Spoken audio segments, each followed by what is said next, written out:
ಧರ್ಮೋ ವಿವರ್ಧತಿ ಯುಧಿಷ್ಠಿರ ಕೀರ್ತನೇನ ಪಾಪಂ ಪ್ರಣಶ್ಯತಿ ವೃಕೋದರ ಕೀರ್ತನೇನ ಶತ್ರುರ್ವಿನಶ್ಯತಿ ಧನಂಜಯ ಕೀರ್ತನೇನ. ಧರ್ಮ ನಮ್ಮಲ್ಲಿ ಅಭಿವೃದ್ಧಿ ಆಗಬೇಕು. ಧರ್ಮದಲ್ಲಿ ನಮಗೆ ಅಭಿರುಚಿ ಅಭಿಲಾಷೆ ಹೆಚ್ಚು ಬರಬೇಕು ಅಂತಾದರೆ ಯುಧಿಷ್ಠಿರನ ಪಾತ್ರವನ್ನು ದಿನಾ ಸ್ಮರಣೆ ಮಾಡಬೇಕಂತ.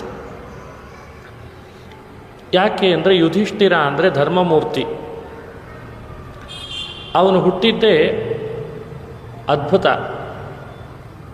ಮಹಾಭಾರತದಲ್ಲಿ ಅವನ ಚರಿತ್ರೆ ಬರ್ತದೆ.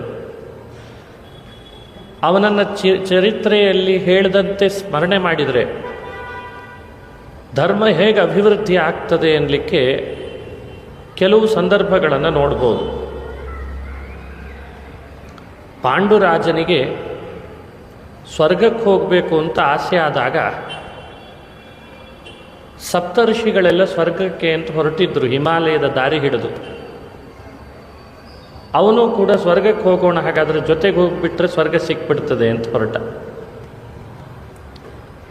ಆ ಋಷಿಗಳೆಲ್ಲ ತಡೆದ್ರು ಪಾಂಡುನನ್ನು. ಪಾಂಡು, ನೀನು ಬರೋ ಹಾಗಿಲ್ಲ ಸ್ವರ್ಗಕ್ಕೆ, ಮನುಷ್ಯ ದೇಹದಿಂದ ಬರಬಾರ್ದು ಅಂತ ಅನ್ನೋದು ಒಂದಿದೆ. ಸ್ವರ್ಗಲೋಕದಲ್ಲಿ ಮನುಷ್ಯ ದೇಹದಿಂದ ಪ್ರವೇಶ ಇಲ್ಲ ಅಂತ ಹೇಳಿದ್ದು ಇದೆ. ಕೆಲವು ಕಡೆ ಅದಕ್ಕೆ ಅಪವಾದನೂ ತೋರಿಸ್ತಾರೆ. ಈ ಸಮಯದಲ್ಲಿ ಹೇಳಿದ್ರಂತೆ, ಪಾಂಡು ನೀನು ಸ್ವರ್ಗಕ್ಕೆ ಬರೋ ಹಾಗಿಲ್ಲ ಈಗ. ಯಾಕೆ ಅಂದರೆ ನೀನು ಭೂಮಿಗೆ ಬರುವಾಗಲೇ ನಿನ್ನಿಂದ ಇಂಥ ಕೆಲಸ ಆಗಬೇಕು ಅಂತ ನಿಗದಿಯಾಗಿರ್ತದೆ. ಆ ನಿಗದಿತ ಕೆಲಸ ಎಲ್ಲಿವರೆಗೂ ನೀನು ಮಾಡಲ್ಲ ಅಲ್ಲಿವರೆಗೂ ಸ್ವರ್ಗದಲ್ಲಿ ಪ್ರವೇಶ ನಿನಗಿಲ್ಲ ಅಂತಂದ್ರಂತೆ. ಆತ ಆಲೋಚನೆ ಮಾಡಿದ, ನನ್ನಿಂದ ಏನಾಗಬೇಕು ಈಗ? ಋಷಿಮುನಿಗಳನ್ನು ವಿಚಾರಿಸಿದ. ಪಾಂಡುವಿಗೆ ಮಕ್ಕಳೇ ಆಗಿರಲಿಲ್ಲ. ನನಗೆ ಮಕ್ಕಳಾಗಿಲ್ಲ ಅನ್ನೋ ಕಾರಣಕ್ಕೆ ಸ್ವರ್ಗಕ್ಕೆ ಅಂತ ನನ್ನನ್ನು ಕರ್ಕೊಂಡು ಹೋಗಲಿಲ್ಲ. ಹಾಗಾದರೆ ಮಕ್ಕಳನ್ನು ಪಡಿಬೇಕು. ಅವನಿಗಿಬ್ಬರು ಪತ್ನಿಯರು, ಕುಂತಿ ಹಾಗೂ ಮಾದ್ರಿ ಅಂತ.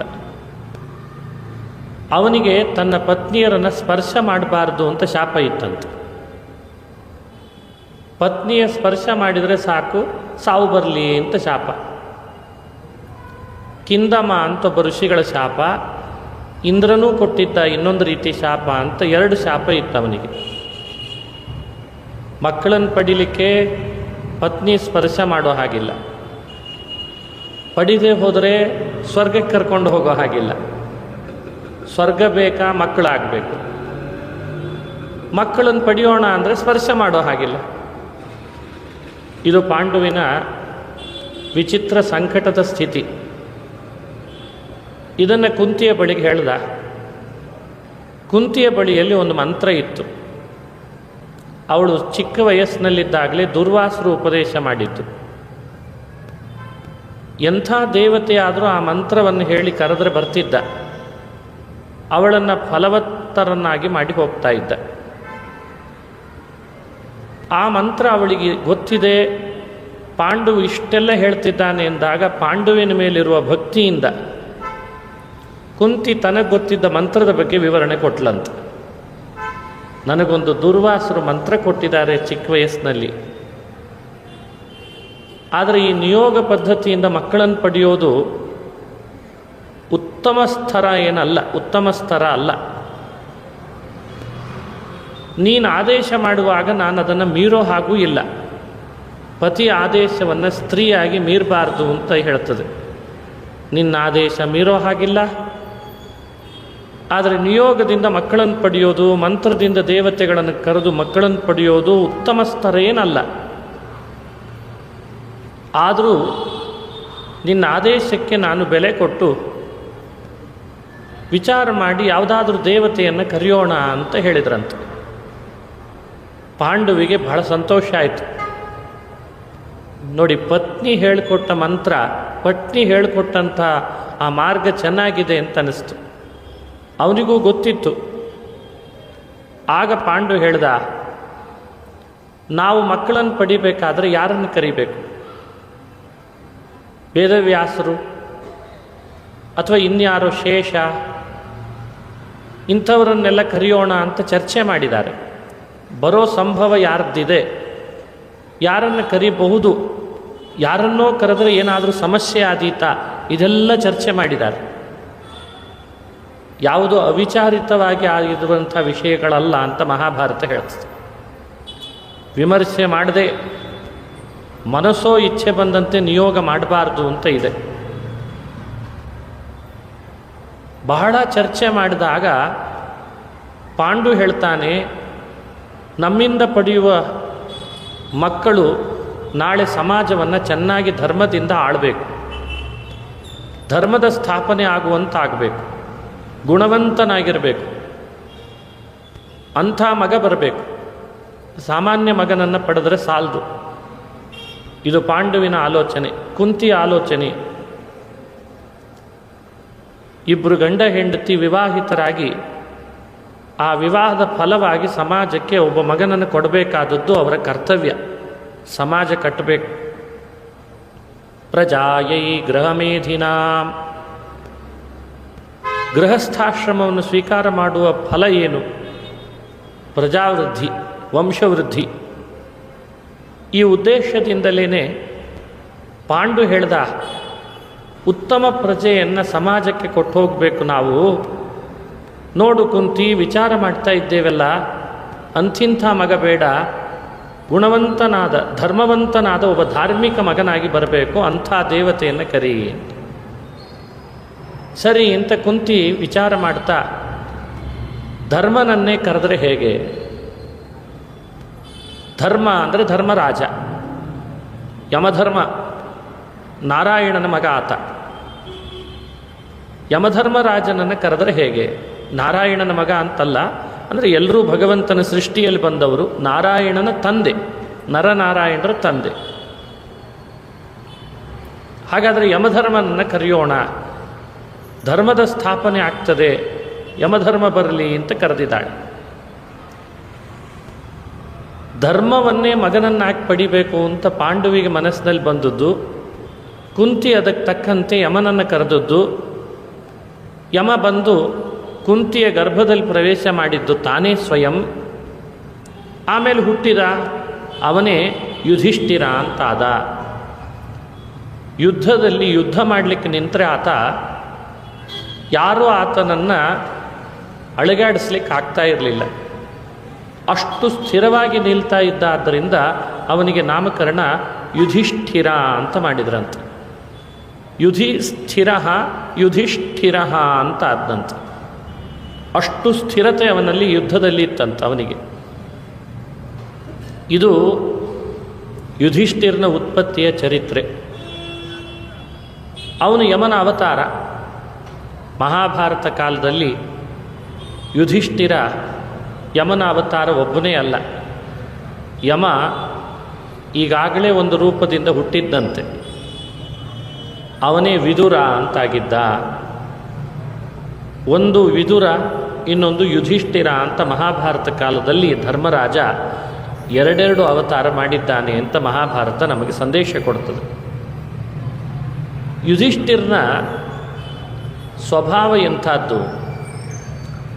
ಅವನು ಪಾಂಡುರಾಜನಿಗೆ ಮಗನಾಗಿ ಹುಟ್ಟಿದ ಮೇಲೆ ಅವನ ಪಾತ್ರದಲ್ಲಿ ನಾವು ಕಂಡುಕೊಂಡಂತಹ ಸಂದೇಶಗಳೇನು?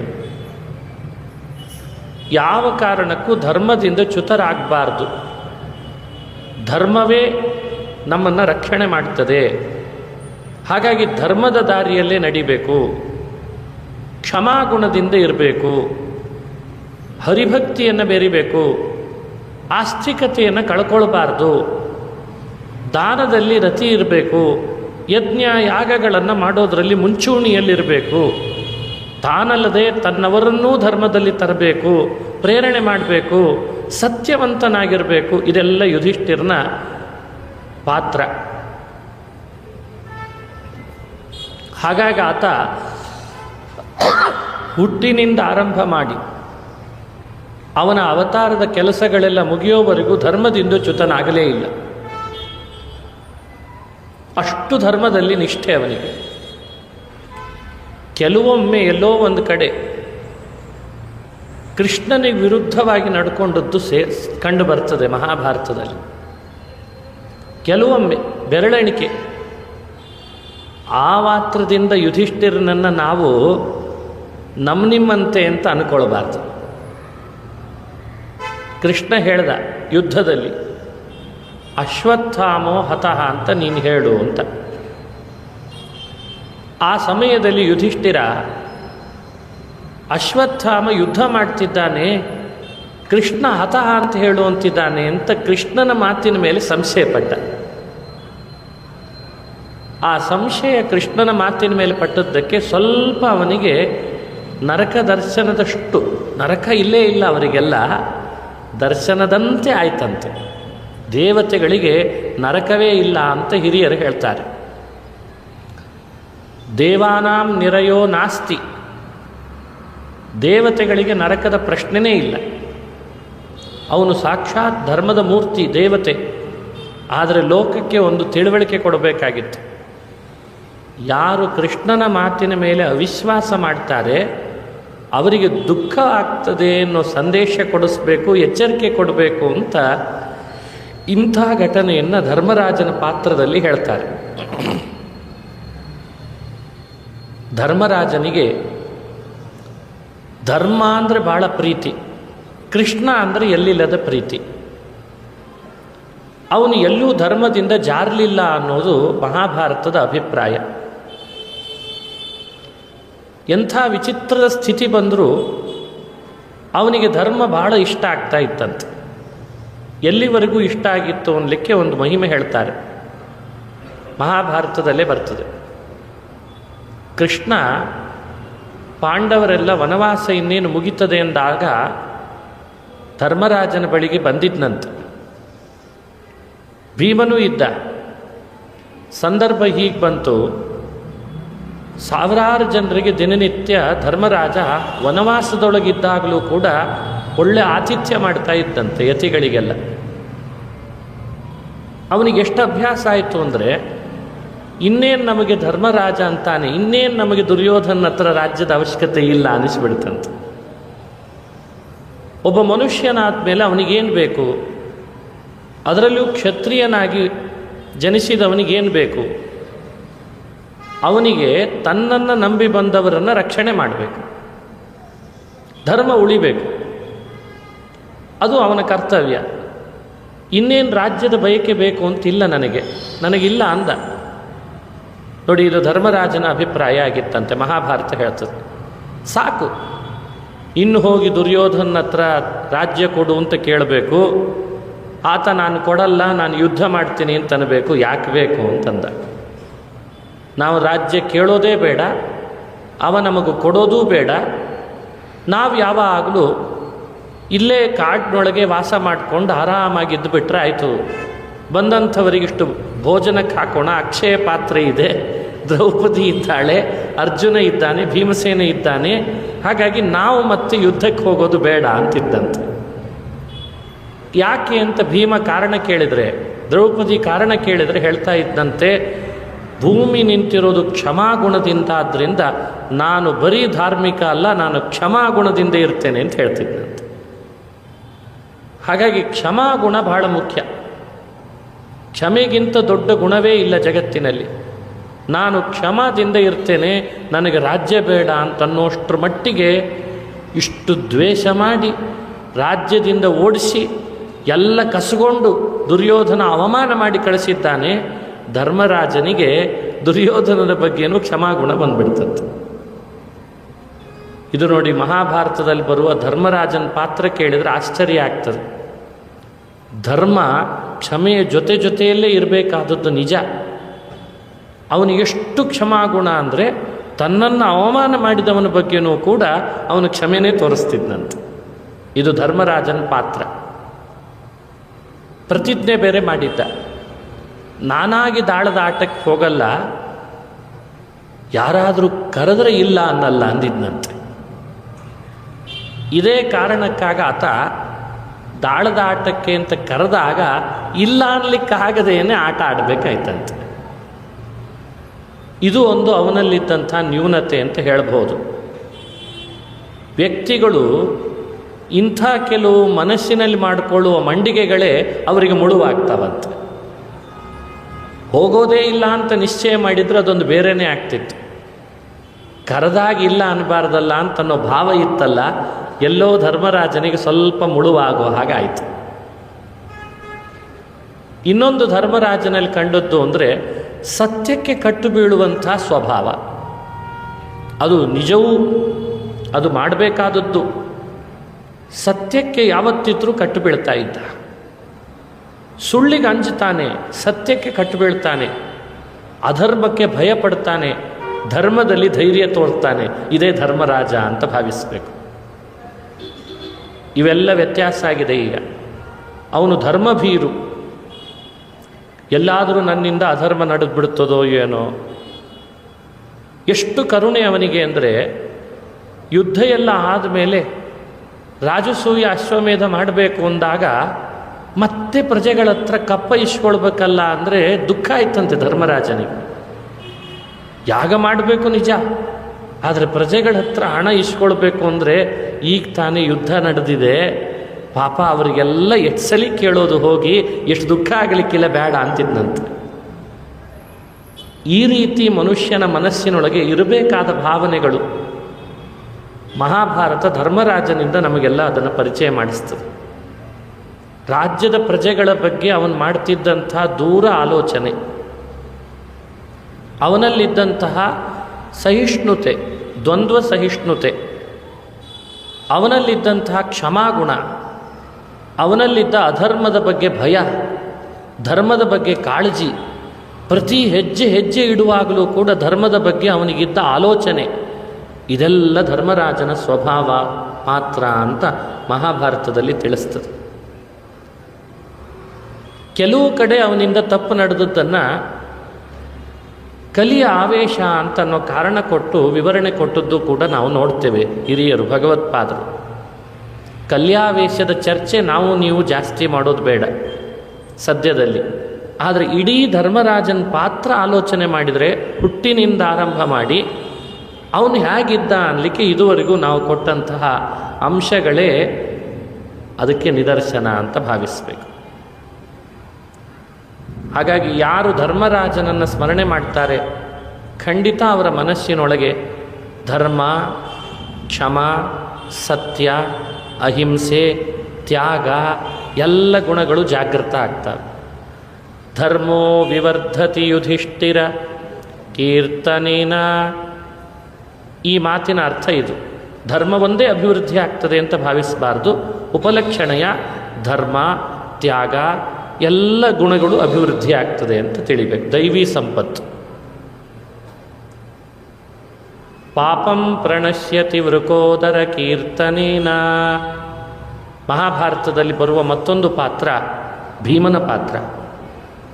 ಈ ಪಾತ್ರದ ಬಗ್ಗೆ ಇಡೀ ಮಹಾಭಾರತವನ್ನು ಅವಲೋಕನೆ ಮಾಡಿ ತಿಳಿಬೇಕು. ಕೆಲವು ತಪ್ಪು ಕಲ್ಪನೆ, ತಪ್ಪು ಗ್ರಹಿಕೆಗಳು ಇದ್ದಾವೆ ಭೀಮನ ಬಗ್ಗೆ. ಸತ್ಯದ ಗ್ರಹಿಕೆ ಕೊಡಬೇಕು ಸಮಾಜಕ್ಕೆ. ಭೀಮ ಅಂದರೆ ಯಾರು? 10 ಗುಣಗಳು ಒಟ್ಟು ಸೇರಿ ಭೀಮ ಅಂತ ಕರೆದಿದ್ದು ನಾವು ನೋಡ್ತೇವೆ ಮಹಾಭಾರತದಲ್ಲಿ. ಭಕ್ತಿ, ಜ್ಞಾನಂ, ಸವೈರಾಗ್ಯಂ, ಪ್ರಜ್ಞಾ, ಮೇಧಾ, ಧೃತಿ, ಸ್ಥಿತಿ, ಯೋಗ, ಪ್ರಾಣಂ, ಪ್ರಾಣ, ಬಲಂಚೈವ ದಶೈತೆ. ನೋಡಿ, 10 ಗುಣಗಳನ್ನು ಹೇಳಿದ್ದಾರೆ. ಇನ್ನೂ ಹೆಚ್ಚು ಗುಣಗಳಿದ್ದಾವೆ. ನಮ್ಮ ಬುದ್ಧಿ 10 ಗ್ರಹಿಸೋದ್ರಲ್ಲೇ ಕಷ್ಟಪಡ್ತದೆ ಅಂತ 10 ಆದರೂ ತಿಳ್ಕೊಳ್ಳಿ ಅಂತ ಹೇಳಿದ್ದಾರೆ. 100 ಗುಣಗಳು. ಯೇ ಗುಣ ನಾಮ ಜಗತ್ ಪ್ರಸಿದ್ಧಾ. ಎಷ್ಟು ಲೋಕದಲ್ಲಿ ಗುಣಗಳಿದ್ದಾವೋ ಎಲ್ಲ ಗುಣಗಳು ಭೀಮನೇ ವಾಸ್ತವಿಕವಾಗಿ. ಅವನಿಗಿಟ್ಟಂತಹ ನಾಮ ಭೀಮ ಅಂತ. ಯಾಕೆ? ಅವನು ಹುಟ್ಟಿದ್ದು ಹೇಗೆ?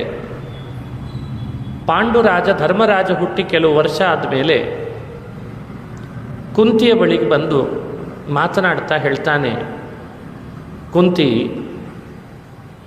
ಧರ್ಮನನ್ನು ಪಡೆದಾಯಿತು, ರಾಜ್ಯದಲ್ಲಿ ರಾಜನಾಗ್ತಾನೆ, ಧರ್ಮಕ್ಕೆ ಪಟ್ಟಾಭಿಷೇಕ ಆಗ್ತದೆ, ಪ್ರಜೆಗಳಿಗೆಲ್ಲ ಧರ್ಮದ ಬೋಧನೆ ಆಗ್ತದೆ, ಆಚರಣೆಯಲ್ಲಿ ಧರ್ಮ ಬರ್ತದೆ ನಿಜ. ಆದರೆ ಹೊರಗಿನಿಂದ ಶತ್ರುಗಳು ದಾಳಿ ಮಾಡಿದಾಗ ಧರ್ಮ ತಾನೇ ಯಾವಾಗಲೂ ಎಲ್ಲೆಡೆಯಲ್ಲಿ ಹೋರಾಟ ಮಾಡಿ ತನ್ನನ್ನು ಉಳಿಸ್ಕೊಳ್ಳುವ ಶಕ್ತಿ ಪಡೆದಿರಲ್ಲ ಅಂತಂತ. ಈ ರಕ್ಷಣೆ ಅನ್ನೋದು ಇದೆಯಲ್ಲ, ಇದು ಬಹಳ ಕಠಿಣದ ಕೆಲಸ. ಹಾಗಾಗಿ ಒಬ್ಬ ರಕ್ಷಕ ಪುರುಷ ಬೇಕು, ಅಂಗರಕ್ಷಕ. ಧರ್ಮದ ಸ್ಥಾಪನೆ ಮಾಡೋದು ಒಂದು, ಸ್ಥಾಪಿಸಿದ ಧರ್ಮವನ್ನು ರಕ್ಷಿಸೋದು ಮತ್ತೊಂದು. ದೇವಸ್ಥಾನ ಏನೋ ಕಟ್ಟಿ ಆಯಿತು, ಕಟ್ಟಿದ ದೇವಸ್ಥಾನವನ್ನು ಉಳಿಸ್ಕೊಳ್ಳೋದಿದೆಯಲ್ಲ, ಅದು ದೊಡ್ಡ ಜವಾಬ್ದಾರಿ. ಹಾಗೆ ರಾಜ್ಯದಲ್ಲಿ ಧರ್ಮಕ್ಕೆ ಪಟ್ಟಾಭಿಷೇಕ ಮಾಡಿದರೆ ಸಾಲದು. ಆ ಪಟ್ಟಾಭಿಷಿಕ್ತ ರಾಜನನ್ನು ಎಡಬಿಡದೆ ಹಗಲು ರಾತ್ರಿ ಯಾವ ಶತ್ರುಗಳು ಏನೂ ಮಾಡದಂತೆ ಅದನ್ನು ಉಳಿಸ್ಬೇಕು, ಅದನ್ನು ರಕ್ಷಣೆ ಮಾಡಬೇಕು. ಆ ರಕ್ಷಕನಾದ ಒಬ್ಬ ಮಗ ಬೇಕು ಅಂತ ಕೇಳಿದ. ಅವನು ಭಾರೀ ಬಲಶಾಲಿಯಾಗಿರಬೇಕು. ಸಾಮಾನ್ಯದ ಬಲದಿದ್ದ ಧರ್ಮ ಉಳಿಲಾರದು. ಧರ್ಮಕ್ಕೆ ಅಧರ್ಮದ ಶತ್ರುವಿನ ಕಾಟ ಬಹಳ ಇರ್ತದೆ. ಯಾವ್ಯಾವ ರೀತಿಯಾದರೂ ದಾಳಿ ಮಾಡಬಲ್ಲದು. ಅದಕ್ಕೆ ಎಲ್ಲ ಥರದಿಂದಲೂ ಎದುರಾಳಿಯನ್ನು ಯುದ್ಧ ಮಾಡಿ ಗೆಲ್ಲಬೇಕಂಥ ಒಬ್ಬ ರಕ್ಷಕ ಬೇಕು ಅಂತ ಅಪೇಕ್ಷೆ ಪಟ್ಟ. ಆಗ ಕುಂತಿ ದೇವಲೋಕದಲ್ಲಿ ಅತ್ಯಂತ ದೇವಲೋಕದಲ್ಲಿ ಬಲಶಾಲಿಗಳು ಅಂದರೆ ಬಲರೂಪಿ ವಾಯುನೇ ಅಂತ ಅವಳು ನಿರ್ಣಯಿಸಿದ್ಳು. ಅನುಮತಿ ಕೊಟ್ಟ ಪಾಂಡುರಾಜ ವಾಯುದೇವರನ್ನು ಆಹ್ವಾನಿಸ್ತಾಳೆ. ವಾಯುದೇವರು ಬಂದಾಗ ಬೇರೆ ದೇವತೆಗಳಿಗೂ ವಾಯುದೇವರಿಗೂ ವ್ಯತ್ಯಾಸ ಏನು? ಗರ್ಭದಲ್ಲಿ ಪ್ರವೇಶಿಸುವಾಗ ವಾಯು ಗರ್ಭವನ್ನು ಸ್ಪರ್ಶದಿಂದ ಪ್ರವೇಶಿಸಿದ ಅಂತ ಹೇಳ್ತಾರೆ. ಸ್ಪೃಷ್ಟೈವಯಂ ಪ್ರೀತಿಮತಾನಿಲೇನ ನರೇಂದ್ರಕಾಂತ ಸುಷುವೇತ್ರ ಕುಂತಿ. ಸ್ಪರ್ಶ ಮಾತ್ರ. ವಾಯು ಕುಂತಿಯನ್ನು ಸ್ಪರ್ಶಿಸೋಣದ್ರಿಂದ ತನ್ನದೇ ಒಂದು ರೂಪವನ್ನು ಗರ್ಭದಲ್ಲಿ ಇರಿಸಿಬಿಟ್ಟಂತೆ. ನೋಡಿ, ಬೇರೆ ದೇವತೆಗಳಿಗೆ ಗರ್ಭವಾಸ ಇದೆ. ವಾಯುವಿನ ಗರ್ಭವಾಸ ಅಂದರೆ ನಮ್ದಿಮಂತೆ ದುಃಖಾದಿಗಳನ್ನು ಅನುಭವಿಸುವ ಗರ್ಭವಾಸ ಅವರದಲ್ಲ. ನಾವೆಲ್ಲ ದುಃಖ ಅನುಭವಿಸಬೇಕು, ಮಲಮೂತ್ರಗಳ ಬಾವಿಯಲ್ಲಿ ಮಲಗಬೇಕು, ಇದೆಲ್ಲ ನಮ್ಮ ಗರ್ಭವಾಸದಲ್ಲಿ ಅನುಭವಿಸೋದು. ನರಕದ ಎಷ್ಟೋ ಪಟ್ಟು ದುಃಖ ಗರ್ಭದಲ್ಲಿ ಅನುಭವಿಸ್ತೇವಂತೆ. ವಾಯು ಹಾಗಲ್ಲ. ಗರ್ಭದಲ್ಲಿ ಪ್ರವೇಶಿಸಿಯೂ ದುಃಖದ ವಾಸ, ಅವನಿಗೆ ದುಃಖದ ಅನುಭವ ಇಲ್ಲ. ಅಂಥ ಅದ್ಭುತ ವ್ಯಕ್ತಿ. ಕೆಲವು ತಿಂಗಳುಗಳ ನಂತರ, 10 ತಿಂಗಳ ನಂತರ ವಾಯು ಗರ್ಭದಿಂದ ಹೊರಬಂದ.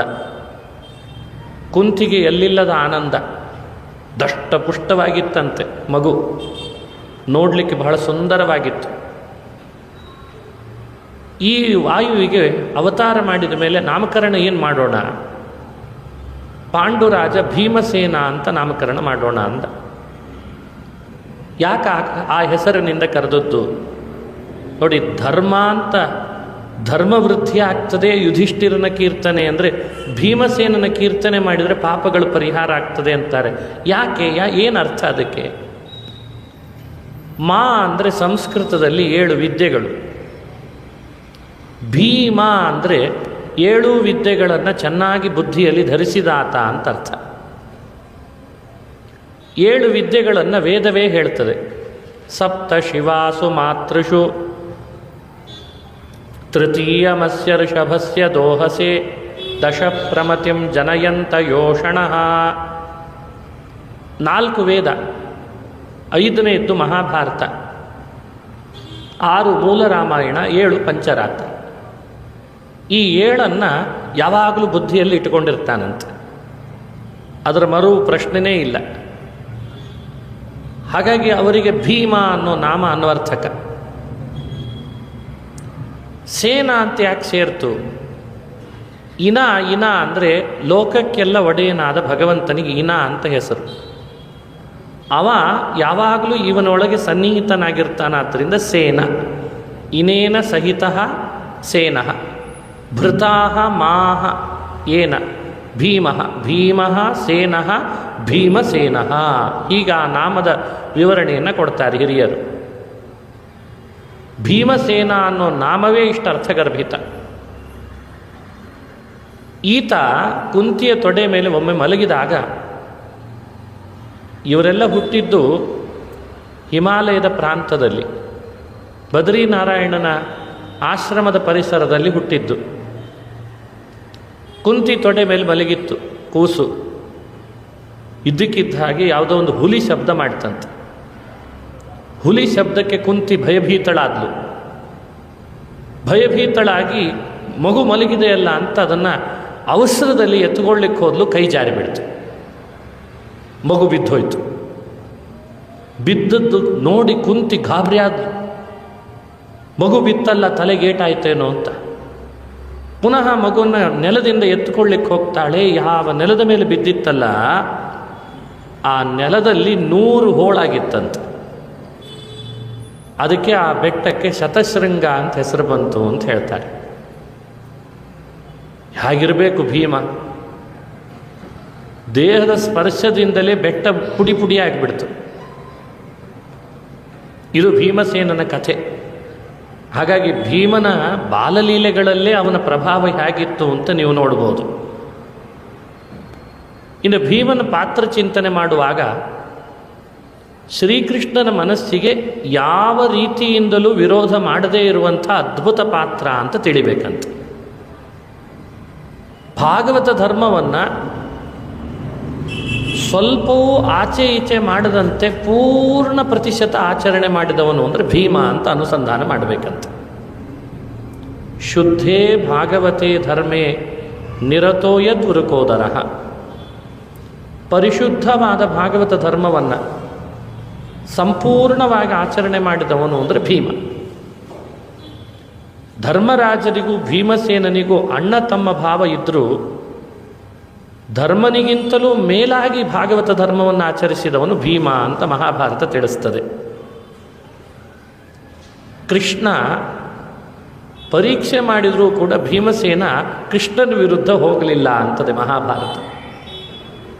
ಹಾಗಾಗಿ ಕೃಷ್ಣ ಕೆಲವರು ರಾಕ್ಷಸರನ್ನು ಭೀಮನಿಗೆ ಮೀಸಲು ಮಾಡಿದ್ದಂತೆ. ನೀನೇ ಕೊಲ್ಲಬೇಕು, ನೀನು ಕೊಂದು ನನ್ನ ಸೇವೆ ಮಾಡಬೇಕು, ಭೂಭಾರ ಹರಣ ಮಾಡಬೇಕು, ನಿನ್ನನ್ನು ನಾನು ಈ ವಿಷಯದೊಳಗೆ ಕೀರ್ತಿವಂತನನ್ನಾಗಿ ಮಾಡಬೇಕು ಅಂತ ಇಚ್ಛೆ ಪಟ್ಟಿದ್ದಂತೆ. ಕಂಸನನ್ನು ಕೃಷ್ಣ ಸಂಹಾರ ಮಾಡಿದ. ನರಕಾಸುರನನ್ನು ಕೃಷ್ಣ ಕೊಂದ. ಹೀಗೆ ಕೃಷ್ಣ ಕೊಂದ ರಾಕ್ಷಸರ ಪಟ್ಟಿ ಬಹಳ ದೊಡ್ಡದು. ಹಂಸನನ್ನು, ಡಿಬಿಕನನ್ನು, ಶಿಶುಪಾಲನನ್ನು, ದಂತವಕ್ರನನ್ನು, ಶೃಗಾಲ ವಾಸುದೇವನನ್ನು, ಪೌಂಡ್ರಕ ವಾಸುದೇವನನ್ನು ಎಲ್ಲರನ್ನ ಕೃಷ್ಣ ಸಂಹರಿಸಿದ ಅಂತ ಕಥೆ ಹೇಳ್ತೇವಲ್ಲ. ಹಾಗೇನೆ ಬಕ, ಕಿರ್ಮೀರ, ಕೀಚಕ, ದುರ್ಯೋಧನ, ದುಶ್ಯಾಸನ, ಜರಾಸಂಧ ಇವರನ್ನೆಲ್ಲ ಭೀಮ ಸಂಹಾರ ಮಾಡಿದ. ಈ ಸಂಹಾರ ಭೀಮ ಮಾಡಿದ್ದರ ಕಥೆ ಹಿನ್ನೆಲೆ ಏನು? ಬ್ರಹ್ಮವರ ಶಿವವರದಿಂದ ಅವಧ್ಯರಾದವರು. ಶ್ರೀಕೃಷ್ಣನ ಇಚ್ಛೆ ಆಗಿತ್ತಂತೆ, ಇವರಿಷ್ಟೂ ಜನರನ್ನು ಭೀಮನೇ ಕೊಲ್ಲಬೇಕು. ಹಾಗಾಗಿ ಭೀಮಸೇನ ಅಂದರೆ ಶ್ರೀಕೃಷ್ಣನಿಗೆ ಅತ್ಯಂತ ಪ್ರೀತಿಪಾತ್ರನಾದವನು, ಧರ್ಮನಿಗಿಂತಲೂ ಹೆಚ್ಚು. ಭೀಮನ ಪಾತ್ರದಲ್ಲಿ ನೀವು ನೋಡ್ಬೋದು, ಯಾರಾದರೂ ಒಬ್ಬ ವ್ಯಕ್ತಿ ತನ್ನ ಪತ್ನಿಯನ್ನು ಸಭೆಯಲ್ಲಿ ಸೆಳೆತಂದು ಸೀರೆ ಸೆಳಿತಾರೆ ಅಂತಂದರೆ, ಎಳೆದು ಸೀರೆ ಸೆಳಿತಾರೆ ಅಂದರೆ ಸುಮ್ಮನೆ ಕೊಡ್ತಾರ? ಎಷ್ಟು ನಿಸ್ತೇಜಸ್ಕ ಎಷ್ಟು ಪೌರುಷ ಇಲ್ಲದೆ ಇರುವ ವ್ಯಕ್ತಿಯಾದರೂ ಸಿಟ್ಟು ಬರ್ತದೆ ಎಂಥವರಿಗೂ. ಅಂಥದ್ದು ಭೀಮಸೇನ ಜರಾಸಂಧನಂಥವನನ್ನೇ ಕೊಂದವ. ಸಭೆ ಒಳಗೆ ದ್ರೌಪದಿಯನ್ನು ಎಳೆತಂದು ಸೀರೆ ಎಳಿತಿದ್ರೆ ಸುಮ್ಮನೆ ಕೂತಿತ್ತಂತೆ. ಸಭಾಯೈ ದೃಶ್ಯತೋಪಿ ಅಂತಾರೆ ವಾದರಾಜರು ಸರಸಭಾರತಿ ವಿಲಾಸದಲ್ಲಿ. ಸುಮ್ಮನೆ ಯಾಕೆ ಕೂತಿದ್ದ ಅಂತ ಅದಕ್ಕೆ ಸ್ಪಷ್ಟಪಡಿಸ್ತಾರೆ. ಶ್ರೀಕೃಷ್ಣನ ಇಚ್ಛೆ ಇಲ್ಲ ಅಂದರೆ ನನ್ನ ಪತ್ನಿಯಾದರೂ ಸರಿ, ಅದು ಅವನಿಗೆ ಸೇರಿದ್ದು, ಅವನ ಇಚ್ಛೆಗೆ ಬಿಟ್ಟದ್ದು ಅಂತ ಸುಮ್ಮನೆ ಕೂತಿದ್ದಂತೆ. ಈ ಅಂಶವನ್ನು ನಾವು ಮನಗಾಣಬೇಕು. ಭೀಮನ ವಿಷಯದೊಳಗೆ ತನ್ನ ಪತ್ನಿಯ ಸೀರೆ ಸೆಳಿತಿದ್ದಾನೆ ದುಶ್ಯಾಸನ, ಬೇಕಾದಷ್ಟು ಶಕ್ತಿ ಇದೆ ಒಳಗಡೆಯಲ್ಲಿ. ಆ ಕೂಡಲೇ ಎದ್ದು ಒಂದು ಸಲಿ ದುಶ್ಯಾಸನನ ಕೈ ಎಳೆದು ಹಿಡಿತೀಯೋನೋ ನನ್ನ ದ್ರೌಪದಿಯ ತಲೆಗೂದಲನ್ನು ಅಂತ ಅವನ ಕೈ ಕತ್ತರಿಸಿ ಅವನನ್ನು ಚೆಂಡಾಡ್ಬೋದಾಗಿತ್ತು.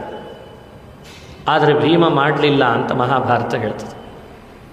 ನೋಡಿ, ಅನಾಲಿಸಿಸ್ ಮಾಡುವಾಗ ಇವೆಲ್ಲ ಒಂದೊಂದು ಅಂಶಗಳನ್ನು ಡಿಕೋಟ್ ಮಾಡಿ ನೋಡಬೇಕು. ಭೀಮನ ಬಗ್ಗೆ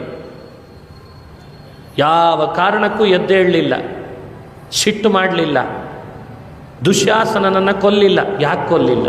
ಆ ಕೂಡಲೇ ಕೊಲ್ಲಿಲ್ಲ. ಯಾಕೆ? ಕೃಷ್ಣನ ಇಚ್ಛೆ ಬೇರೆ ಇದೆ ಅಂತ ತಡ್ಕೊಂಡಿದ್ದಂತೆ. ಇದು ಭೀಮಸೇನನ ಕೃಷ್ಣ ಭಕ್ತಿಗೆ ನಿದರ್ಶನ, ಪರಿಶುದ್ಧ ಭಕ್ತಿಗೆ ನಿದರ್ಶನ ಅಂತ ಪರಶುಕ್ಲತ್ರಯರಲ್ಲಿ ಇವರನ್ನು ಅನುಸಂಧಾನ ಮಾಡಬೇಕಂತ. ಎಂಥ ಸಂದರ್ಭ ಬರಲಿ, ಆದರೆ ಕೃಷ್ಣನಿಗೆ ವಿರೋಧ ಮಾಡಿದ್ದಿಲ್ಲ. ಬಲರಾಮ ಹಾಗೂ ಭೀಮಸೇನ ಇಬ್ಬರ ಮಧ್ಯದಲ್ಲಿ ಬಲರಾಮನ ಭಕ್ತಿ ಹೆಚ್ಚೋ ಭೀಮಸೇನನ ಭಕ್ತಿ ಹೆಚ್ಚೋ ಅಂತ ಚರ್ಚೆ ಮಾಡ್ತಾರೆ. ಕೊನೆಗೆ ಬಂದ ಉತ್ತರ, ಮಹಾಭಾರತವನ್ನೆಲ್ಲ ತಳಕಿಳ ಹಾಕಿ ನೋಡಿದರೆ ಭೀಮನ ಭಕ್ತಿ ಹೆಚ್ಚು ಅಂತ ಹೇಳ್ತದೆ. ಕೃಷ್ಣನಿಗೆ ಬಲರಾಮ ಅಣ್ಣನಾದರೂ ಜೊತೆಯಲ್ಲೇ ಆಡಿ ಬೆಳೆದರೂ ಕೂಡ ಬಲರಾಮ ಸ್ಯಮಂತಕಮಣಿಯ ಸಂದರ್ಭ ಬಂದಾಗ ಕೃಷ್ಣನಿಗೆ ವಿರುದ್ಧವಾಗಿ ವಾದ ಮಾಡಿಬಿಟ್ಟಂತೆ. ದುರ್ಯೋಧನನ ಸಂಹಾರದ ಪ್ರಸಂಗ ಬಂದಾಗ ಭೀಮ ಅಧರ್ಮ ಮಾಡಿದ ಅಂತ ಕೃಷ್ಣನಿಗೆ ವಿರುದ್ಧವಾಗಿ ಬಲರಾಮ ನಡ್ಕೊಂಡಂತೆ. ಅಂದರೆ ಬಲರಾಮನೊಳಗೂ ಕೂಡ ಶ್ರೀಕೃಷ್ಣನ ವಿರೋಧ ಮಾಡುವ ಕೆಲವು ಪ್ರಸಂಗ, ಯಾವಾಗಲೂ ಅಂತ ಭಾವಿಸಬಾರ್ದು, ಕೆಲವು ಪ್ರಸಂಗ ಬಲರಾಮನ ಪಾತ್ರದಲ್ಲಿ ನಿಮಗೆ ಕಂಡುಬರ್ತದೆ. ಆದರೆ ಭೀಮನ ವಿಷಯದಲ್ಲಿ ಮಾತ್ರ ಎಲ್ಲೂ ಇಲ್ಲ. ಈ ಕಾರಣದಿಂದಲೇ ಶುದ್ಧೇ ಭಾಗವತೆ ಧರ್ಮೇ ನಿರತೋ ಯದ್ ವೃಕೋದರಃ ಅಂತ ಭೀಮನ ಮಹಿಮೆಯನ್ನು ವಿವರಣೆ ಮಾಡ್ತಾರೆ. ಎಲ್ಲಿ ಒಂದೊಂದು ಹೆಜ್ಜೆ ಇಡ್ತಾನೆ ಅಂದರೂ ಶ್ರೀಕೃಷ್ಣನ ಇಚ್ಛೆಗೆ ಅನುಗುಣನೇ ಮಾಡ್ತಾನಂತೆ. ಅವನ ಪ್ರಜ್ಞೆ, ಅವನ ಮೇಧಾಶಕ್ತಿ, ಅವನ ಭಕ್ತಿ, ಅವನ ಜ್ಞಾನ, ಅವನ ಯಶಸ್ಸು, ಅವನ ಯೋಗಬಲ, ಎಂಥ ಯೋಗಬಲ, ಅವನ ಪ್ರಾಣ, ಎಲ್ಲವೂ ಕೂಡ ಲೋಕದಲ್ಲಿ ಎಲ್ಲೂ ನೋಡಲಿಕ್ಕೆ ಸಾಧ್ಯ ಇಲ್ಲ. ಅಂಥ ಅದ್ಭುತವಾದದ್ದು ಭೀಮಸೇನನಲ್ಲಿ ಇತ್ತಂತೆ. ಇವತ್ತಿಗೂ ಭೀಮನ ಬಗ್ಗೆ ಮಹಾಭಾರತ ಹೇಳಿದಂತೆ ಆಲೋಚನೆ ಮಾಡಿದರೆ ನಮ್ಮೊಳಗೇನೆ ಭೀಮ ವಿಶೇಷವಾಗಿ ಗುಣಗಳನ್ನು ವ್ಯಕ್ತಗೊಳಿಸ್ತಾನಂತೆ. ಭಕ್ತಿರ್ಜ್ಞಾನಂ ಸ ವೈರಾಗ್ಯಂ, ವೈರಾಗ್ಯನೂ ಅಂಥದ್ದೇ, ಅಂಥಿಂಥ ವೈರಾಗ್ಯ ಅಲ್ಲ ಅವ್ರದ್ದು, ನೀವೆಲ್ಲೂ ನೋಡ್ಲಿಕ್ಕೆ ಸಾಧ್ಯ ಇಲ್ಲ, ಅಷ್ಟು ಅದ್ಭುತವಾದ ವೈರಾಗ್ಯ ಭೀಮಸೇನನ ವೈರಾಗ್ಯ ಅಂತ. ಜ್ಞಾನ ಎಂಥದ್ದು, ಪ್ರಜ್ಞೆ ಎಂಥದ್ದು, ಭಾಗವತ ಧರ್ಮದಲ್ಲಿ ನಿಷ್ಠೆ ಎಂಥದ್ದು ಎಲ್ಲ ನೋಡಬೇಕು. ಧೃತರಾಷ್ಟ್ರ ಯುದ್ಧ ಎಲ್ಲ ಮುಗಿದ ಬಳಿಕ ಧರ್ಮರಾಜ ಪಟ್ಟಗಟ್ಟಿದ ಮೇಲೆ ತನ್ನ ಮಕ್ಕಳಿಗೆ ಶ್ರಾದ್ದ ಮಾಡಬೇಕು ಅಂತ ಅಪೇಕ್ಷೆ ಪಟ್ಟಂತೆ. 101 ಜನ ಮಕ್ಕಳು ಧೃತರಾಷ್ಟ್ರನಿಗೆ. ನೋಡಿದರೆ ಮಾಡಬಾರ್ದು ಅನ್ಯಾಯ ಮಾಡಲಿಕ್ಕೆ ಹೆಸರುವಾಸಿ, ಇನ್ನೇನು ಉಳಿದೇ ಇಲ್ಲಂತೆ, ಅಷ್ಟು ಮಾಡಬಾರ್ದು ಮಾಡಿಬಿಟ್ಟಿದ್ರಂತೆ. ಭೂಮಿಗೆ ಅವರಷ್ಟು ಭಾರ ಯಾರಿಲ್ಲ ಅಂತಾಗಿದ್ರು. ಅಷ್ಟು ಅನ್ಯಾಯ, ದುರ್ನೀತಿ, ಹಿಂಸೆ ಎಲ್ಲ ಮಾಡಿದ್ರು. ಅಂಥವರಿಗೆ ಶ್ರಾದ್ದ ಮಾಡಬೇಕು ಅಂತ ಧೃತರಾಷ್ಟ್ರ ಧರ್ಮರಾಜನ ಬಳಿಗೆ ಬಂದು ಒಂದಿಷ್ಟು ಹಣ ಕೊಡು, ಶ್ರಾದ್ದ ಮಾಡ್ತೇನೆ ಅಂತ ಕೇಳಿತ್ತಂತೆ. ಮಹಾಭಾರತದಲ್ಲಿ ಬರ್ತದೆ. ಹಣ ಯಾರು ಕೊಡಬೇಕು? ಕೋಶದ ಅಧ್ಯಕ್ಷನನ್ನು ಭೀಮನನ್ನು ಮಾಡಿದ್ರಂತೆ. ಸರಿ, ಧರ್ಮರಾಜ ಧೃತರಾಷ್ಟ್ರ ಕೇಳ್ತಿದ್ದಾನೆ. ಧೃತರಾಷ್ಟ್ರ ಅಂದರೆ ನಮ್ಮ ದೊಡ್ಡಪ್ಪ, ನಮ್ಮ ಅಪ್ಪನೇ ಆತ, ಅವನ ಮಾತಿಗೆ ವಿರೋಧ ಮಾಡಬಾರ್ದು, ಶ್ರಾದ್ದ ಮಾಡಬೇಕು ಅಂತ ಕೇಳ್ತಿದ್ದಾನೆ, ಬೇರೆ ಏನಲ್ಲಲ್ಲ ಅಂತ ಆತ ಕೂಡಲೇ ಹೇಳಿ ಕಳಿಸಿದ. ಭೀಮನಿಗೆ ಹೇಳು, ಹಣ ಕೊಡ್ತಾನೆ, ಅವನ ಕಡೆ ಕೇಳು ಅಂತಂದ. ನಾನು ಹೇಳಿದ್ದೇನೆ ಅಂತೇಳಿ. ನೋಡಿ, ಧರ್ಮರಾಜ ಧೃತರಾಷ್ಟ್ರನಿಗೆ ದುರ್ಯೋಧನಾದಿಗಳ ಶ್ರಾದ್ದಕ್ಕೆ ಹಣ ಕೊಡು ಅಂತ ಹೇಳಿಬಿಟ್ಟ. ಭೀಮನ ಬಳಿಗೆ ಬಂತಂತೆ ಪತ್ರ. ಹಣ ಕೊಡ್ಲಿಕ್ಕೆ ಹೇಳಿದ್ದಾನೆ ರಾಜ, ಹಣ ಕೊಡ್ಲಿಕ್ಕೆ ಹೇಳಿದ್ದಾನೆ. ಯಾಕೆ ಕೊಡ್ಲಿಕ್ಕೆ ಹೇಳಿದ್ದಾನೆ? ಧೃತರಾಷ್ಟ್ರನಿಗೆ ಕೊಡ್ಲಿಕ್ಕೆ ಹೇಳಿದ್ದಾನೆ. ಧೃತರಾಷ್ಟ್ರನಿಗೆ ಯಾಕೆ ಹಣ ಕೊಡಬೇಕಂತೆ ಕೋಶದ್ದು? ಅದು ಹೇಳಲಿಲ್ಲಲ್ಲ. ಏನಿಲ್ಲ, ದುರ್ಯೋಧನಾದಿಗಳಿಗೆ ಶ್ರಾದ್ದ ಮಾಡಿ ಬರ್ತಾನಂತೆ, ಕೊಡಬೇಕಂತೆ. ಹಾಗಾದರೆ ಕೊಡಲ್ಲ ಅಂತಂದಂತೆ. ರಾಜ್ಯದ ಪ್ರಜೆಗಳು ಕೊಟ್ಟಂತಹ ಕರ ಇದು. ಕಪ್ಪ ಒಪ್ಪಿಸಿದ್ದಾರೆ. ನಮ್ಮ ರಾಜ್ಯದಲ್ಲಿರುವ ಪ್ರಜೆಗಳೆಲ್ಲ ಧರ್ಮದಿಂದ ಇದ್ದಾರೆ. ಅವರು ಕೊಟ್ಟಂತಹ ಕಪ್ಪದ ಹಣ ಕೋಶದಲ್ಲಿದೆ. ಈ ಕೋಶದ ಹಣವನ್ನು ಧರ್ಮಕ್ಕೆ ಅಂತ ಉಪಯೋಗಿಸಬೇಕು, ನ್ಯಾಯಕ್ಕೆ ಅಂತ ಉಪಯೋಗಿಸ್ಬೇಕೇ ಹೊರತು ದುರ್ಯೋಧನಾದಿಗಳಂಥ ಶ್ರಾದ್ದಕ್ಕಲ್ಲ ಅಂತಂದುಬಿಟ್ಟಂತೆ. ರಾಜಾಜ್ಞೆಯನ್ನು ಮೀರಿದ ಹಾಗಾಗ್ತದೆ. ರಾಜನಾದೇಶ ಮೀರಿದೆ ಅಂತನ್ನೋದಾದರೂ ಪರವಾಗಿಲ್ಲ, ದುರ್ಯೋಧನನಂಥವನ ಶ್ರಾದ್ದಕ್ಕೆ ನಾನು ಹಣ ಕೊಟ್ಟೆ ಅಂತ ಆಗಬಾರ್ದು ಅಂತಿದ್ದಂತೆ. ಯೋಚಿಸಬೇಕಾದ ಅಂಶ ಇದೆ ಬಹಳ.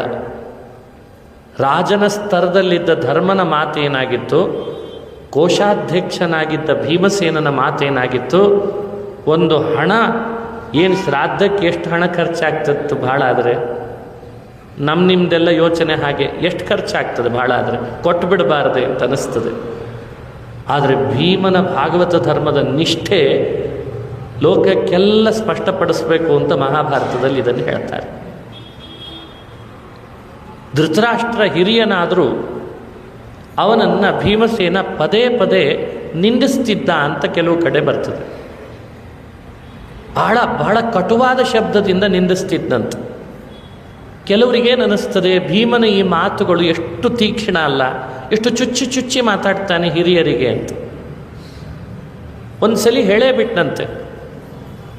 ಧೃತರಾಷ್ಟ್ರನಿಗೆ ಕಿವಿಗೆ ಬೀಳೋ ಹಾಗೆ ಹೇಳ್ದ. ಕಣ್ಣು ಕಾಣ್ತಿರ್ಲಿಲ್ಲ ಧೃತರಾಷ್ಟ್ರನಿಗೆ, ಗೊತ್ತಿದೆ ಕುರುಡ ಅವನು, ಆದರೆ ಜೋರಾಗಿ ಅವನ ಕಿವಿಗೆ ಬೀಳೋ ಹಾಗೆ ಹೇಳಿಬಿಟ್ಟಂತೆ.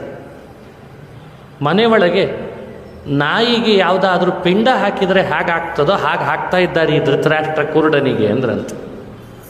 ಗೃಹಪಾಲವತ್ ಅಂತಂದ್ಬಿಟ್ಟ. ಭುಂಜಸೆ ಗೃಹಪಾಲವತ್. ಗೃಹಪಾಲ ಅಂದರೆ ನಾಯಿ. ನಾಯಿಗೆ ಪಿಂಡ ಹಾಕ್ತಾರಲ್ಲ ಹಾಗೆ ಹಾಕಬೇಕಾಗಿದೆ ಇವನಿಗೆ. ಮಕ್ಕಳು ಮಾಡಿದ ಅನ್ಯಾಯ ಸಾಲದು ಅಂತ ಇವನು ಬೇರೆ ಮನೆಗೆ ಭಾರ ಆಗಿದ್ದಾನೆ ಅಂತನೋ ಹಾಗೆ ಹೇಳಿಬಿಟ್ಟ. ಅಲ್ಲ, ಇಂಥ ಮಾತುಗಳನ್ನು ಈಗಲೂ ಸಾಕಷ್ಟು ಕೇಳ್ತಿರ್ತಾರೆ. ಮತ್ತು ಮನೆಯೊಳಗೆ ವಯಸ್ಸಾದ ತಂದೆ ತಾಯಿ ಅಂದರು. ನಾನು ಅದನ್ನೇನು ಹೆಚ್ಚು ನೆನಪಿಸ್ಲಿಕ್ಕೆ ಹೋಗಲ್ಲ ಈಗ. ಆದರೆ ಭೀಮನ ಈ ಕಟುವಾದ ಮಾತು, ತೀಕ್ಷ್ಣವಾದ ಮಾತು ನೋಡಿದಾಗ ಭೀಮ ಇಷ್ಟು ಕಠೋರನ ಅಂತ ಅನ್ನಿಸ್ತದೆ. ಆದರೆ ಭಗವತ್ಪಾದರು ಸ್ಪಷ್ಟಪಡಿಸ್ತಾರೆ, ಭೀಮನಿಗೆ ಒಳಗಡೆಯಿಂದ ಹೃದಯ ಬೇರೆ ಇದೆ ಅಂತಾರೆ. ಹೃದಯ ಬೇರೆ ಇದೆ. ಇಷ್ಟು ವಯಸ್ಸಾದರೂ ಇನ್ನೂ ವೈರಾಗ್ಯ ಬರ್ತಿರ್ಲಿಲ್ಲ ಧೃತರಾಷ್ಟ್ರನಿಗೆ ಅನ್ನೋ ಕಳಕಳಿ ಇತ್ತಂತೆ. ಇನ್ನೂ ಅದೇ ತನ್ನ ಮಕ್ಕಳು ಅನ್ನೋ ಮೋಹದಲ್ಲಿ ಬಿದ್ದುಬಿಟ್ನಲ್ಲ. ಇದೇ ಮುಂದುವರೆದ್ರೆ ಈ ವಯಸ್ಸಿನಲ್ಲೂ ನಾಳೆ ಅವನಿಗೆ ಸ್ವರ್ಗ ಸಿಗೋದು ಹೇಗೆ ಅಂತ ಆಲೋಚನೆ ಮಾಡಿದ್ರಂತೆ. ಈಗಲಾದರೂ ತಿದ್ದುಕೊಳ್ಳಿ, ವೈರಾಗ್ಯ ಬರಲಿ ಒಂದಿಷ್ಟು. ಆ ವೈರಾಗ್ಯ ಬಂದರೆ ನನ್ನ ಚುಚ್ಚು ಮಾತಾದರೂ, ಕಠೋರ ಮಾತಾದರೂ ಪರವಾಗಿಲ್ಲ, ಅವನಿಗೆ ವೈರಾಗ್ಯ ಬಂದು ಸದ್ಗತಿ ಆಗ್ತದಲ್ಲ ಅಂತ ಆ ರೀತಿ ಮಾಡಿದ್ದಂತೆ. ನೋಡಿ, ಇನ್ನೊಬ್ಬರಿಗೆ ವೈರಾಗ್ಯ ಹುಟ್ಟಿಸ್ಬೇಕು ಅಂದರೂ ಭೀಮನೇ ಬೇಕಂತೆ. ಸಾಧಕ ಜೀವ ಆತ, ಸಾಧಕೋತ್ತಮ. ಇನ್ನು ಅವನ ವೈರಾಗ್ಯ ಹೇಗಿರಬೇಡ ಭೀಮಂದು. ಅದಕ್ಕೆ ಭಕ್ತಿರ್ ಜ್ಞಾನಂ ಸವೈರಾಗ್ಯಂ ಅಂದರೆ ವೈರಾಗ್ಯ ಆಗಿತ್ತಂತೆ ಭೀಮಸೇನಂತ. ಏನಾಹಮಿಹ ದುರ್ಮಾರ್ಗಾತ್ ಉದ್ಧತ್ಯಾಭಿನಿವೇಶಿತ. ಅರ್ಜುನನನ್ನು ಕ್ಷಣ ಕ್ಷಣಕ್ಕೆ ಹಿಂದೆ ನಿಂತು ರಕ್ಷಿಸಿದಂತಹ ಮಹಾನುಭಾವ ಅಂದರೆ ಭೀಮಸೇನ ಅಂತ. ಅರ್ಜುನನಿಗೆ ಕೀರ್ತಿ ಕೊಡೋ ಹಾಗೆ ಮಾಡಿದ್ದು ಭೀಮಸೇನ ಅಂತ ಹೇಳ್ತಾರೆ. ಹೀಗೆ ಭೀಮ ಅಣ್ಣನಾದ ಧರ್ಮರಾಜನೊಟ್ಟಿಗೆ ಇದ್ದದ್ದು, ತಮ್ಮನಾಗ ಅರ್ಜುನನ ರಕ್ಷಣೆ ಮಾಡಿದ್ದು, ದೈವನಾದ ಕೃಷ್ಣನಲ್ಲಿ ಭಕ್ತಿ ಮಾಡಿದ್ದು, ತನಗಿಂತ ಹಿರಿಯರಿಗೂ ವೈರಾಗ್ಯ ಬರೋ ಹಾಗೆ ವೈರಾಗ್ಯದಲ್ಲಿ ಉಪದೇಶ ಮಾಡಿತ್ತು. ಇದೆಲ್ಲ ಭೀಮನ ಪಾತ್ರ. ಶುದ್ಧ ಭಾಗವತ ಧರ್ಮ ಅಂದರೆ ಹೇಗಿರಬೇಕು ಅಂತ ಲೋಕಕ್ಕೆ ತಿಳಿಸಿದ್ದು. ಬಲ ಅಂದರೆ ಹೇಗಿರಬೇಕು, ನ್ಯಾಯ ಅಂದರೆ ಏನು, ಅನ್ಯಾಯ ಅಂದರೆ ಏನು, ಇದೆಲ್ಲ ಲೋಕಕ್ಕೆ ತಿಳಿಸಿದ್ದು ಅಂದರೆ ಅದು ಭೀಮಸೇನನೇ. ಭಗವತ್ಪಾದರು ಹೇಳ್ತಾರೆ, ಭೂಮಿಯ ಭಾರ ಹರಣ ಮಾಡೋದೇ ಉದ್ದೇಶ ಕೃಷ್ಣಾವತಾರಕ್ಕೆ. ಆ ಭೂಭಾರ ಹರಣದ ಪ್ರಧಾನ ಅಂಗ ಯಾರಾಗಿದ್ದರು ಅಂದರೆ ಭೀಮಸೇನ ಅಂತ ಹೇಳ್ತಾರೆ. ಪ್ರಧಾನಾಂಗಂ ಹಿ ಮಾರುತಿ ಅಂತ ಮಾತು. ಹಾಗಾಗಿ ಭೀಮಸೇನನ್ನು ಸ್ಮರಣೆ ಮಾಡಿದರೆ ಯಾಕೆ ಪಾಪಗಳು ನಾಶ ಆಗ್ತಾವೆ ಅಂದರೆ, ಪಾಪಗಳಿಗೆಲ್ಲ ಅಭಿಮಾನಿಗಳೇ ಅಸುರರಂತೆ. ಪಾಪಾವಿದ್ಧ ದೈತ್ಯ ಭೋಗಾವಿದ್ಧ ಶ್ರೀ ವಿಷ್ಣು ಭಕ್ತ್ಯಾದ್ಯನಂತ ಗುಣ ಪರಿಪೂರ್ಣ. ಪಾಪಗಳ ಅಭಿಮಾನಿಗಳೇ ಅಸುರರು. ಭೀಮನ ಹೆಸರು ಕೇಳಿದರೆ ಪಾಪಗಳ ಅಭಿಮಾನಿಗಳು ಅಸುರರು ಓಡಿ ಹೋಗ್ತಾರೆ. ಹಾಗಾಗಿಯೇ ಪಾಪಗಳು ಪರಿಹಾರ ಆಗಬೇಕಾದ್ರೆ ಭೀಮ ಪಾತ್ರವನ್ನು ದಿನನಿತ್ಯ ಸ್ಮರಣೆ ಮಾಡ್ರಿ ಅಂತ ಹೇಳ್ತಾರೆ. ಇನ್ನು ಅರ್ಜುನ, ಶತ್ರುಗಳನ್ನು ಸೆದೆಬಡಿದಂಥ ಅರ್ಜುನನ ಚರಿತ್ರೆ, ಅವನ ಪಾತ್ರ ಬಹಳ ದೊಡ್ಡದು. ಕೃಷ್ಣನಲ್ಲಿ ಅಪಾರವಾದ ಸಖ್ಯ ಹಾಗೂ ಭಕ್ತಿ. ಅವನಲ್ಲಿದ್ದ ಭಕ್ತಿ, ಕೃಷ್ಣ ಭಕ್ತಿ ಎಷ್ಟು, ಕೃಷ್ಣನೇ ಹೇಳ್ತಾನೆ, ನೀನು ಎಲ್ಲರಿಗಿಂತ ನನಗೆ ಪ್ರಿಯನಾಗಿದ್ದಿ, ಪ್ರಿಯೋಸಿಮೆ ಚೇತಿ, ದೇವತೆಗಳೂ ಕಾಣದ ರೂಪ ನಿನಗೆ ತೋರಿಸ್ತೇನೆ ಅಂತ ತೋರಿಸಿದ ಅಂತ ಕಥೆ ಬರ್ತದೆ. ಸಮಗ್ರ ಭಗವದ್ಗೀತೆಯನ್ನೇ ಉಪದೇಶಿಸಿ ಕೃಷ್ಣ ಅರ್ಜುನನ ಮೇಲೆ ಪ್ರೀತಿ ತೋರ್ದ ಅಂದರೆ ಅರ್ಜುನನ ಪಾತ್ರ ಎಷ್ಟು ಅದ್ಭುತ, ಯೋಚನೆ ಮಾಡಿ. ಹಾಗಾಗಿ ಅರ್ಜುನ ಅಂದರೆ ಶತ್ರುಗಳ ಪರಿಹಾರ ಮಾಡ್ತಾನೆ. ನಮ್ಮ ಜೀವನದೊಳಗೆ ಬಾಹ್ಯ ಹಾಗೂ ಆಂತರ ಶತ್ರುಗಳು ದೂರ ಆಗಬೇಕಾದ್ರೆ ಅರ್ಜುನನ ಪಾತ್ರ ಚಿಂತನೆ ಮಾಡಬೇಕಂತ. ಬಹಳ ಸುಂದರನಿದ್ದ ಅರ್ಜುನ, ಅನೇಕ ವಿದ್ಯೆಗಳನ್ನು ಬಲ್ಲವ, ದೇವಲೋಕದ ದೇವತೆಗಳ ಅಧಿಪತಿ ದೇವೇಂದ್ರನೇ ಪುರಂದರ ಭೂಮಿಯಲ್ಲಿ ಅರ್ಜುನನಾಗಿದ್ದ ಅಂತ ಮಹಾಭಾರತ ಹೇಳ್ತದೆ. ಅಂಥ ಅರ್ಜುನನ ಪಾತ್ರವನ್ನು ಅನುಸಂಧಾನ ಮಾಡಬೇಕು. ವಿಸ್ತಾರವಾಗಿದೆ, ಸ್ಮರಣೆ ಮಾತ್ರ ಮಾಡಿದ್ದೇನೆ. ಇದು ನಕುಲ ಮತ್ತು ಸಹದೇವ.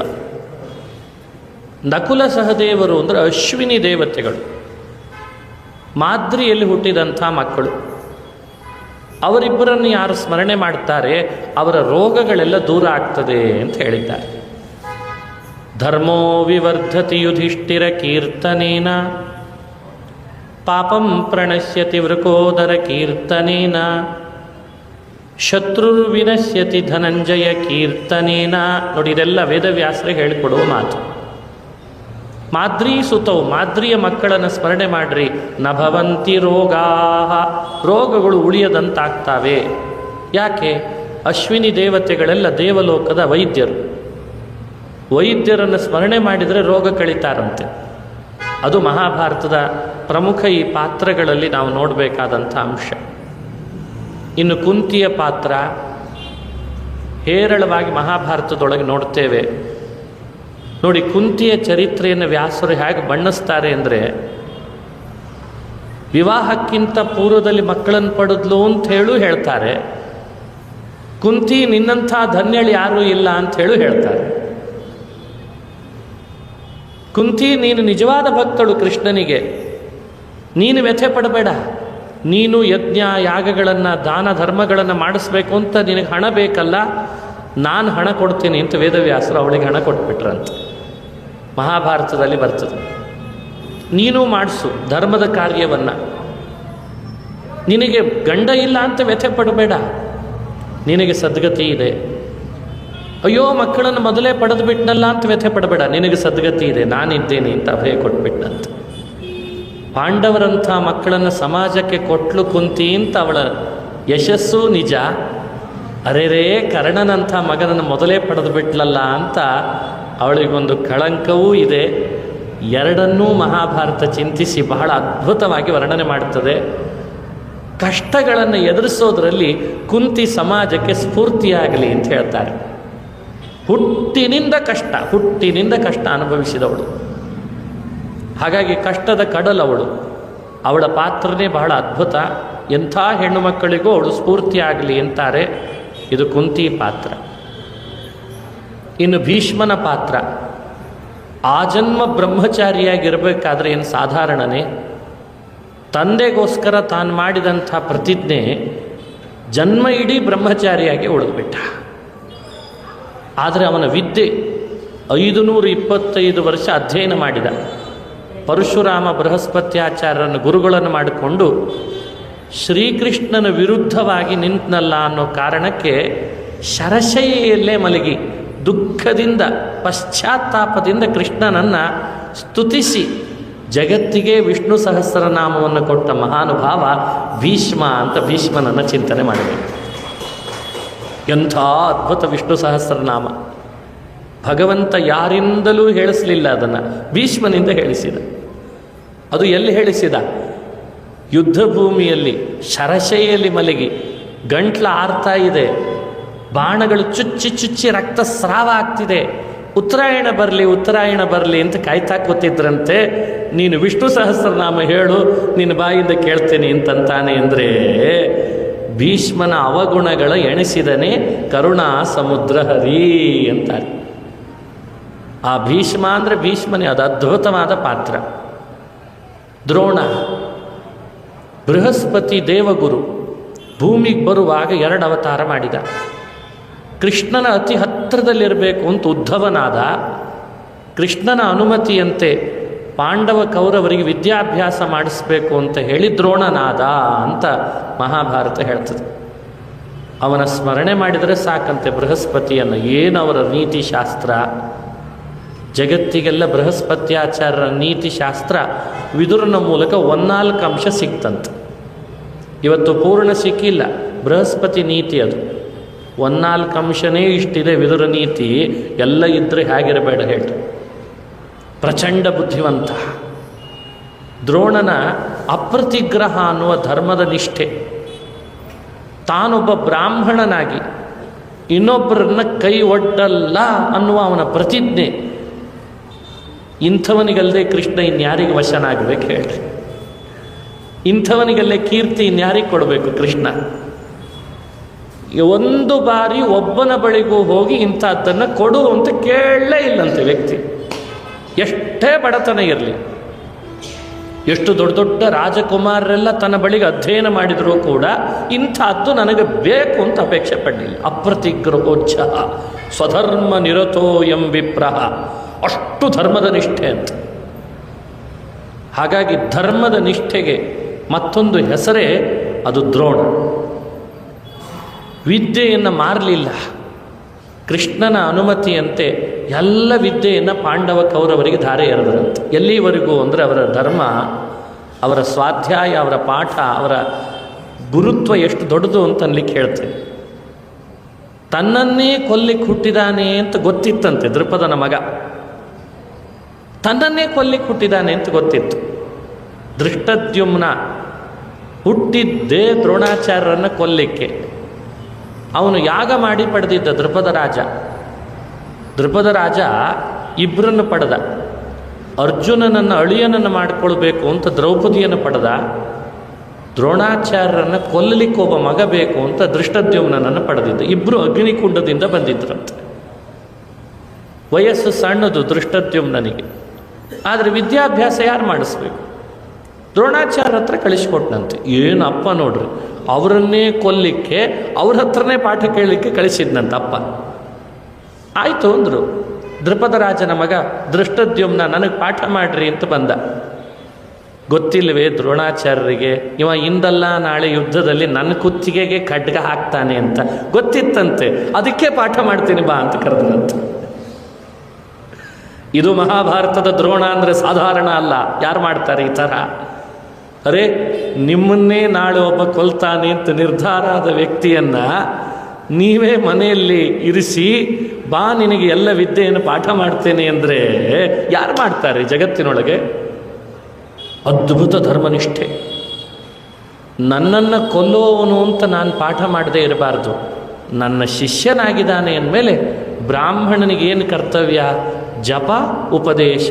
ಜಪೋಪದೇಶ ನನ್ನ ಕರ್ತವ್ಯ. ಪಾಠ ನಾನು ಮಾಡಬೇಕಷ್ಟೆ. ಈ ಕ್ಯಾರೆಕ್ಟರನ್ನು ಸರಿಯಾಗಿ ಎಲ್ಲರೂ ಅಬ್ಸರ್ವ್ ಮಾಡಲೇ ಇಲ್ಲ. ಆ ಏಕಲವ್ಯಂದೊಂದು ಕಥೆ ಹಿಡ್ಕೊಂಡು ತಿರ್ಚಲಿಕ್ಕೆ ಶುರು ಮಾಡಿದ್ರು ಎಲ್ಲರೂ. ಅಯ್ಯಯ್ಯೋ, ದ್ರೋಣಾಚಾರ್ಯ ಏಕಲವ್ಯನಿಗೆ ಹಾಗೆ ಮಾಡಬಾರ್ದಾಗಿತ್ತು. ನಿನ್ನ ಹಣೆ ಬಾರ. ದ್ರೋಣಾಚಾರ್ಯ ಬಗ್ಗೆ ಮಾತಾಡುವ ಯೋಗ್ಯತೆನಾದರೂ ಬೇಕೋ ಬೇಡ ನಿನಗೆ? ಏಕಲವ್ಯನ ಬೆರಳಿಸಿಕೊಂಡ ಅಂತ ದ್ರೋಣನನ್ನು ನೀನು ದೂರ್ತಿ ಅಂದರೆ ತಂತಲೆನೇ ಕತ್ತರಿಸೋ ದೃಷ್ಟದ್ಯುಮ್ನನಿಗೆ ಪಾಠ ಮಾಡಿದ ಅಂತ ಯಾಕೆ ಹೋಗಳಲ್ಲ ದ್ರೋಣಾಚಾರ್ಯರನ್ನ? ಆ ಧರ್ಮನಿಷ್ಠೆಯನ್ನು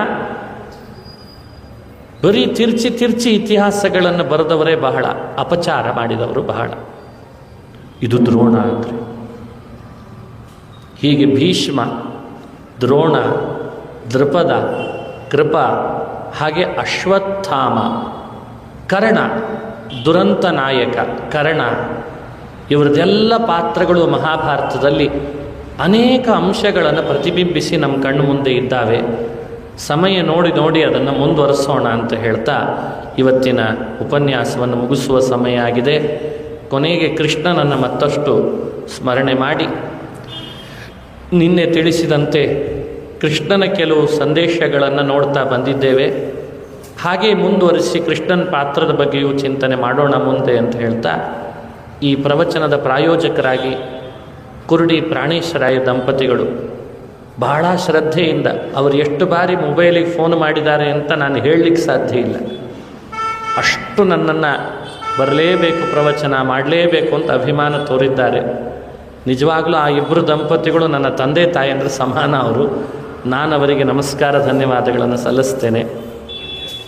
ಒಂದು 50 ಜನರನ್ನು ಕರೆದುಕೊಂಡು ಬಂದು ತಿರುಮಲ ಕ್ಷೇತ್ರದಲ್ಲಿ ಭಾಗವತ ಮಾಡಿಸಿದಂತಹ ದೊಡ್ಡ ಒಂದು ಪುಣ್ಯ ಆ ಇಬ್ಬರು ದಂಪತಿಗಳಿಗೆ ಇವತ್ತಿಗೂ ಇದೆ. ತಿರುಮಲ ಕ್ಷೇತ್ರದಲ್ಲಿ ಅಷ್ಟು ಸುಲಭ ಅಲ್ಲ ಅಲ್ಲಿ ಮಾಡೋದು, ಅಲ್ಲಿ ಮಾಡಿಸಿದ್ದಾರೆ. ಇನ್ನೂ ಬೇರೆ ಬೇರೆ ಕ್ಷೇತ್ರಗಳಲ್ಲಿ ಹಲವಾರು ವಿದ್ವಾಂಸರಿಂದ ಉಪನ್ಯಾಸ ಮಾಡಿಸಿ, ಜ್ಞಾನ ಕಾರ್ಯ ಮಾಡಿಸಿ, 4 ಸಜ್ಜನರಿಗೆ ಉಪಯೋಗ ಆಗುವಂತೆ ಕೆಲಸಗಳನ್ನು ಮಾಡ್ತಾ ಇದ್ದಾರೆ. ಈ ವಯಸ್ಸಿಗೆ ಮಾಡೋದಲ್ಲ ಅವರ ಕೈ. ಬೇರೆಯವರಾಗಿದ್ದರು ನಮಗೆ ಯಾಕೆ ಬೇಕು ಬಿಡಪ್ಪ ಅಂತ. ಆದರೆ ಈ ವಯಸ್ಸಿಗೂ ಕೂಡ ಇಷ್ಟು ಮಾಡ್ತಾರೆ ಅಂದರೆ ನಾನು ಅವರಿಗೆ ನಿಜವಾಗಲೂ ನಮಸ್ಕಾರ ಪೂರ್ವಕವಾಗಿ ಧನ್ಯವಾದಗಳನ್ನು ಸಲ್ಲಿಸಲೇಬೇಕು. ಹಾಗೂ ಈ ಉಪನ್ಯಾಸದ ಕಾರ್ಯಕ್ರಮಕ್ಕೆ ನಮ್ಮ ಗುರುರಾಜ ಅಸೋಸಿಯೇಷನ್ ಮಾಡಲ್ ಹೌಸಿನ ಶ್ರೀ ರಾಘವೇಂದ್ರ ಸ್ವಾಮಿಗಳ ಮಠದ ಎಲ್ಲ ಪದಾಧಿಕಾರಿಗಳನ್ನು ಅವರು ಸಹಕಾರ ಮಾಡಿದ್ದರಿಂದ ಆಗಿದೆ. ಆದ್ದರಿಂದ ಅವರಿಗೂ ಧನ್ಯವಾದಗಳನ್ನು ಸಲ್ಲಿಸಿ, ಇಲ್ಲಿಯ ಎಲ್ಲ ಮಠದ ಪ್ರತಿಯೊಬ್ಬ ಸಿಬ್ಬಂದಿ ವರ್ಗವನ್ನು ಅಭಿನಂದಿಸಿ, ಶ್ರೋತೃಗಳಾಗಿ ಬಂದ ತಮ್ಮನ್ನು ಕೂಡ ಅಭಿನಂದಿಸಿ, ಆನ್ಲೈನ್ ಮೂಲಕವಾಗಿ ಕೇಳಿದವರನ್ನು ಅಭಿನಂದಿಸ್ತಾ, ಈ ಸನ್ನಿಧಾನದೊಳಗೆ ಪ್ರವಚನ ಮಾಡೋದೇ ಒಂದು ಅದ್ಭುತ, ಒಂದು ಭಾಗ್ಯ ಅಂತ ಭಾವಿಸಿ ನಮ್ಮ ಗುರುಗಳಾದ ಬಾಳಗಾರ ಆಚಾರ್ಯರನ್ನು, ಶ್ರೀ ಸುವಿದ್ಯೇಂದ್ರ ತೀರ್ಥ ಶ್ರೀಪಾದಂಗಳವರನ್ನು ಭಕ್ತಿಪೂರ್ವಕವಾಗಿ ಸ್ಮರಣೆ ಮಾಡ್ತಾ, ಗುರುಗಳ ಅಂತರ್ಯಾಮಿ ತತ್ವಾಭಿಮಾನಿ ದೇವತಾ ಪ್ರೇರೇಪಕ ಹನುಮದ್ಭೀಮ ಮಧ್ವಾಂತರ್ಗತರಾದ ಸನ್ನಿಹಿತ ಗುರು ರಾಘವೇಂದ್ರರ ಅಂತರ್ಯಾಮಿಯಾದ ಮುಖ್ಯ ಪ್ರಾಣಾಂತರ್ಗತ ಸೀತಾಪತಿ ಶ್ರೀರಾಮಚಂದ್ರನ ಪಾದಾರವಿಂದಗಳಲ್ಲಿ ಇವತ್ತು ಮಕರ ಸಂಕ್ರಾಂತಿಯಾದ್ದರಿಂದ ಸಂಕ್ರಮಣ ಉತ್ತರಾಯಣ ಬಂದಿದೆ. ಸೂರ್ಯ ಪ್ರವೇಶ ಮಾಡಿದ್ದಾನೆ ರಾಶಿಯನ್ನು. ದೊಡ್ಡ ಪರ್ವಕಾಲದಲ್ಲಿ ಈ ಕಾರ್ಯಕ್ರಮದ ಮುಕ್ತಾಯ ಆಗ್ತಾ ಇರೋದು ಸುಯೋಗ ಅಂತ ಭಾವಿಸಿ ನನ್ನ 2 ಮಾತನ್ನು ಮುಕ್ತಾಯ ಮಾಡ್ತೇನೆ. ಶ್ರೀಕೃಷ್ಣ ಪ್ರಿಯತಾಂ.